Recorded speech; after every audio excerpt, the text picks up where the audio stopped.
Welcome to Cisco Center of Excellence at NHCE, the course Routing and Switching 2. Today we are going to see the EIGRP routing protocol configuration for IPv4 networks. So earlier we have discussed the theoretical concepts of EIGRP and we have seen the basic features of EIGRP are diffusing update algorithm, which guarantees loop-free and backup paths along with the main path. It also established neighbor adjacencies, which helps in tracking the status of the neighbor routers. It also uses reliable transport layer protocol, which helps in delivering the various EIGRP packets like update, query, and reply packets. It makes use of partial and bounded updates rather than the periodic updates. So it need not send the updates periodically. Instead, if there is any change in the topology, then it will send the triggered updates, which are triggered when there are changes. Also, only a set of routers which have requested for the information will be updated. That is why it is called as bounded. Next, it can establish equal and unequal load balancing by modifying the bandwidth and delay parameters so that accordingly the metric is computed and it can balance the traffic on the routes, multiple routes that are available. The packet types that it uses are hello packet, acknowledgement, update, query, and reply. Hello packet is used to establish neighbor adjacency and is sent unreliably. Acknowledgement packet is sent in case there are packets which have been sent reliably to a particular router. So those packets which have been sent reliably should be acknowledged.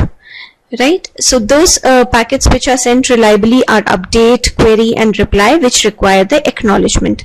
Hello and acknowledgement are sent unreliably.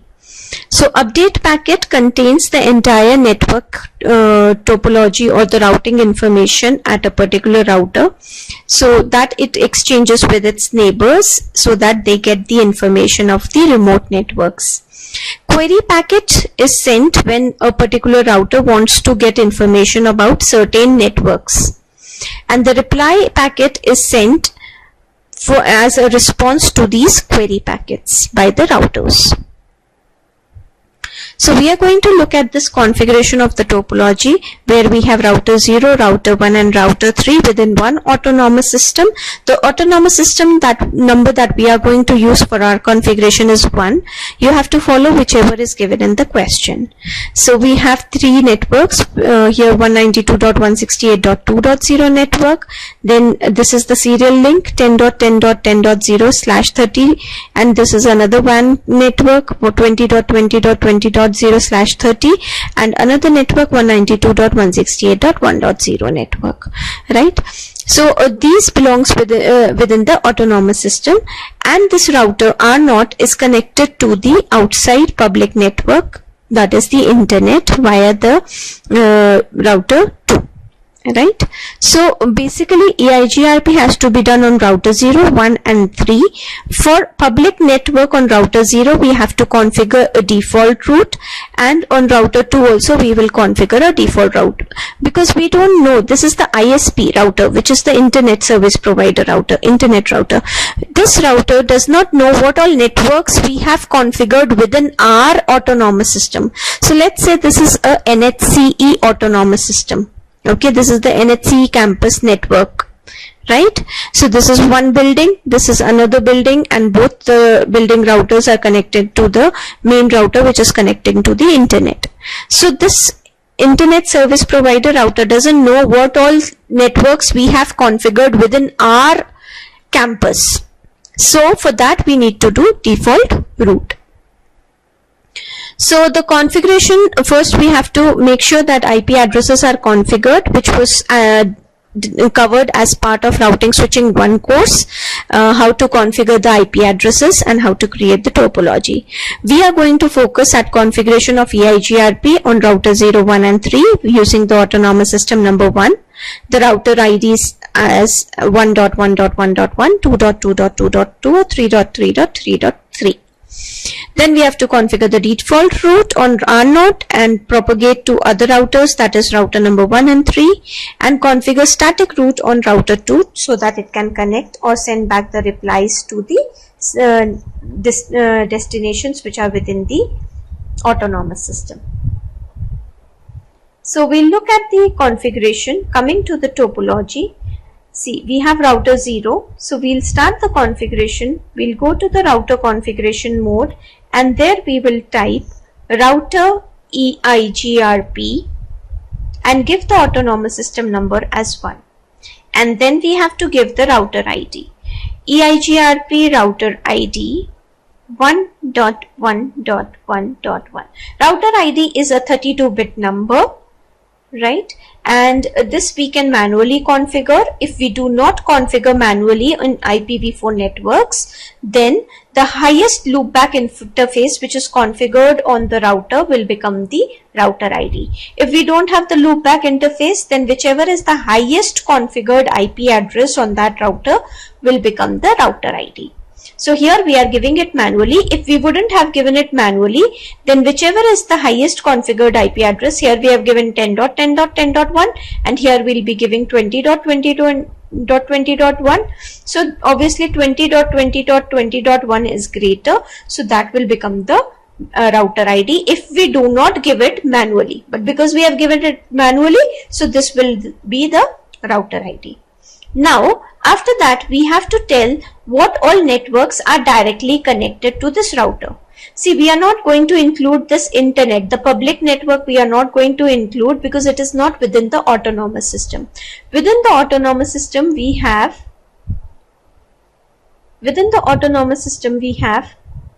these routers. So this part is within the autonomous system, right?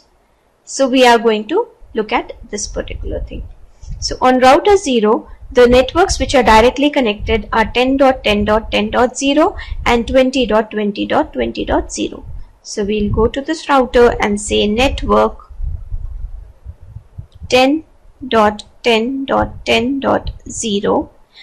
We can give the wildcard mask if we want, or the subnet mask to indicate how many addresses are there or what is the network size. Or if you don't want, it will take it from the interface, because we have already configured the interfaces with the IP address followed by the subnet mask. The other network is 20.20.20.0. Now we will, by default the auto summary is disabled. Still, if you want, you can give no auto summary. We don't want this auto summarization of the route. We would have studied in routing switching 1 how can we do subnetting, how can we do summarizing of the networks. So we are disabling auto summary, and that's it, right? Similarly, on router 1 also we have to do EIGRP 1. We go to the router 1, enable, configure T, and router EIGRP. Remember, it is within the same autonomous system, so the autonomous system number should be same. If you give different, then neighbor adjacency will not be established. And the two we'll give the router ID EIGRP. Router ID is what is given to us for this particular.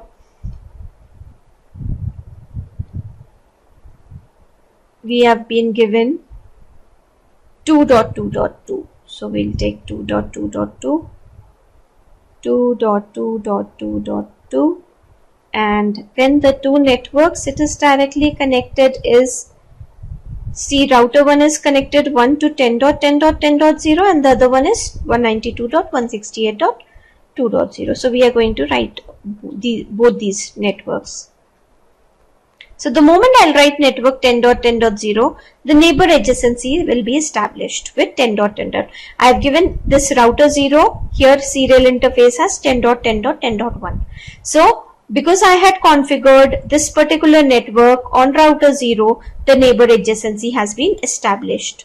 If I would have forgotten to give 10.10.10.0 on router 0, then neighbor adjacency would not have established with router 1. Or if I forget to give it on router 1, then router 0 will not establish neighbor adjacency with router 1. If it will not establish neighbor adjacency with router 1, then it will not come to know about the network 192.168.2.0 also, because when it will send the hello packet, router 1 will send its routing information, and router 1, when we are giving this network along with the other network 192.168.2.0, so when it receives the hello packet, it will send the update that I am connected to 10.10.0 and I am connected to 192.168.2.0. So that will be contained in the update packet. But if you miss out any of this particular network, that information will not be shared with R0.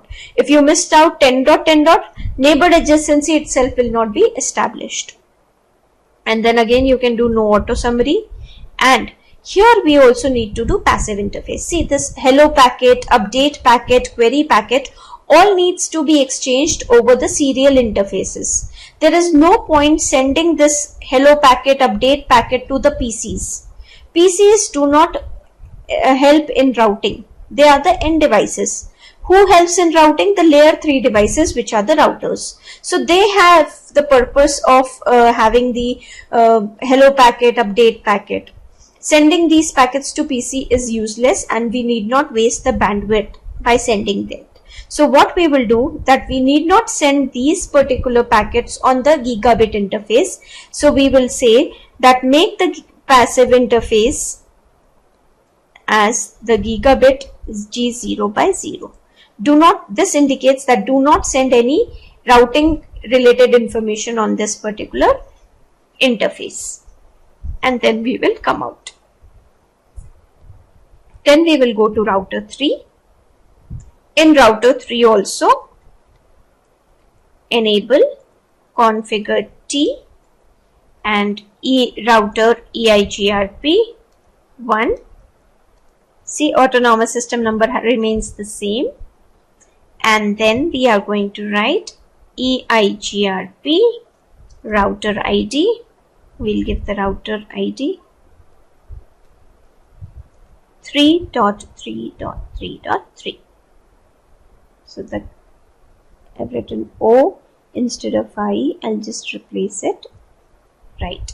And then we are going to give the networks. So the two networks to which router 3 is connected is 20.20.20.0 and 192.168.1.0. So we'll write 20.20.20.0, and see, immediately neighbor adjacency is established with router 0. Will router 3 establish neighbor adjacency with router 1? No, because they are not directly connected. They have not been connected together. Right? So another information that we have to give is about network 192.168.1.0. Right? And you can again do no auto summary, and you can do passive interface G0 by 0, because we do not want the information, routing related information, to go on to the PCs. So the command is passive interface. Alright. So let us see what information we have over here. So show IP EIGRP neighbors. First let us see who all are the neighbors for router 1. So it is 10.10.10.1, which is the router 0. Right? Similarly, you can do show IP EIGRP, or we'll do show IP root. You're right. So we can see there are two directly connected. One was 10.10.0, other was 192.168.2.0 for router 1. These two were directly connected. But it got the information of 20.20.20.0 network also. And it also got the information of 192.168.1.0 network. Right? It is also getting the information about 192.168.1.0. How? Using EIGRP. So what you can see here, D indicates that this particular network was learned through EIGRP. So how did it work? Router 3 would have sent the hello packet to router 0. Router 0 would have shared its update routing information with router 3. Router 3 will also share its update routing information with router 0. That is, router 3 will say that I am connected to 20.20.0 and 192.168.1.0. This information, when router 0 will receive, it will update in its routing table, and its routing table it is going to share with router 1 when router 1 sends a hello packet to router 0. Right? So automatically this information of 1.0 goes to router 1. Similarly, from router 1 this 2.0 goes to router 0. From router 0 it is received by router 3. So ultimately all this is being learned through EIGRP. So the remote networks are the one which are not directly connected. So 20.20.20.0 this is the remote network, and 192.168.1.0 is the remote network, is learned using EIGRP. So this D indicates it is through EIGRP, and here 90 indicates that it is the administrative distance, the trustworthiness of this particular algorithm. So the least this administrative distance value is, the more trustworthy the path is. So if you do the route configurations manually on each router, then the administrative distance value is 1. So the most trustworthy path will be, if you yourself note down some number in your contact list, that will be the most trustworthy, rather than what if somebody else is sending you, right? So here this is using EIGRP. So you would have studied in routing switching 1, router RIP, routing information protocol, that has an administrative distance value 120. So if there is a route learned via RIP and there is a route learned via EIGRP, which will be given preference? The one which is learned using EIGRP, right? So this is how we can look at the entire topology. Now, to have the connectivity with the outside public network, we need to configure the default route. So within this network, you can ping. So we can check, if you want, we can check from here. If we try to ping PC2, it should work.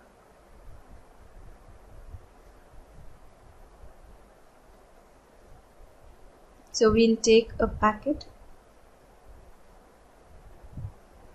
It is successful. But if you try pinging from PC2 to PC0, it fails. It will not work. Why? Because we have not established connectivity outside network. So we will go to router 0 and we will create a default route. We don't know what is the public network IP address, right?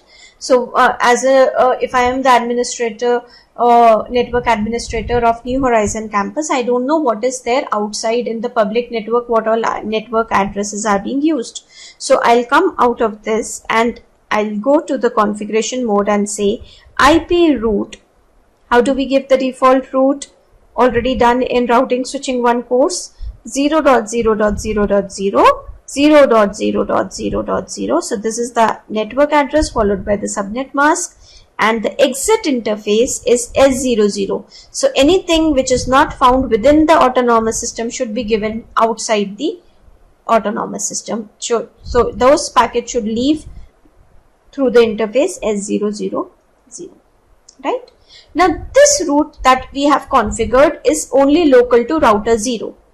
Now if router 1 PC2 wants to send a packet to PC0, it will go to router 1. Router 1 doesn't know where this 200.1 network is, right? Neither it has any default route information. So whatever default route information we have configured on router 0 can be shared with router 1 and router 3 using the redistribute command in EIGRP. So we will go back to router EIGRP1 and use the command redistribute static. And now if you do show IP route, you can see using the EIGRP, it is learning about the default route. It has learned about the default route which was configured on R0 using EIGRP.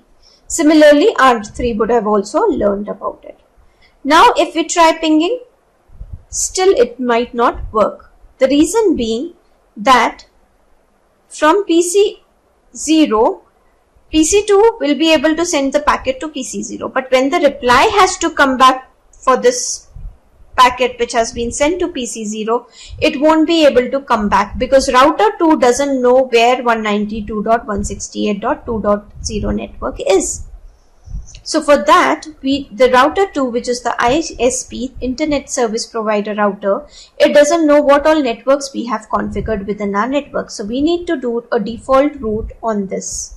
So we will say enable in the privilege mode, going to the configuration mode, and there we will say IP route 0.0.0.0 0.0.0.0 and via the link S000. Anything coming, I'll connect to S000. This holds true for this given topology, right? Now if you try connecting, I'll just do a little fast forward in time and I'll delete the previous scenario. We'll take a packet. We'll try to ping from PC2 to PC0. Now it is successful. Similarly, you can try taking a packet, ping from PC1 to PC0. This is also successful. So overall, the network connectivity has been established and therefore routing has been configured successfully. Right? Please note that in EIGRP, the auto summary is disabled by default. Okay, if somebody has enabled, you can disable by going to using the no auto summary command. Autonomous system number should be same on all the routers which belong to the same autonomous system. Okay, otherwise neighbor adjacency will not be established. Please look for missing networks. How will you look for missing networks? You can go here, show IP EIGRP topology. So you can see the topology.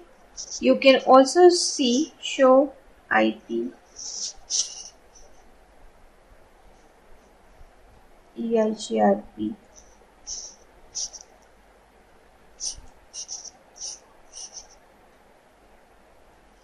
protocol, or we can directly say show IP protocols. So if you do show IP protocols, you can see there is EIGRP1. So 1 indicates autonomous system number. You can also see the metric weights which are used to calculate the composite metric for the calculating the path cost. So this was covered in the theoretical concept. And you can also see the router ID which has been configured, and you can see the networks. So on router 0, there are 2 networks. So if any one is missing, you can clearly indicate why neighbor adjacency is not established. Okay. If you have missed any network, you can check from here. Right. For any queries, any doubts, you can mail me at er.divyasharma@gmail.com. Thank you.